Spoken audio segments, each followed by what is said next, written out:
اگر از بچه‌های 11 و 12 باشین، بخش پیوستگی ها سوال قطعی امتحانات نهاییتونه. بیاین خیلی مختصر بررسی بکنیم که پیوستگی یعنی چی.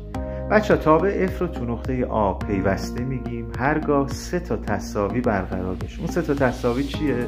حد راست با حد چپ و همینطور مقدار تابع باید یکسان بشه. خیلی دقت کنید که تساوی حد راست و چپ به تنهایی برای پیوستگی کافی نیست. بریم یه مثال ببینیم و این ستا رو توی این عبارت بررسی بکنیم. گفته که پیوستگی تابع fx یه تابع دو ضابطه‌ای x2 منهای 1 برای x های بزرگتر مساوی 1 و 2x برای x های کوچکتر از 1 رو سوال اینه که در نقطه 1 پیوستگیش رو بررسی بکنیم. خب 3 تا عبارت رو باید حساب بکنیم: حد راست، حد چپ و مقدار تابع. حد راست تابع یعنی x میل میکنه به 1 راست. دقت بکنید که x از 1 بیشتر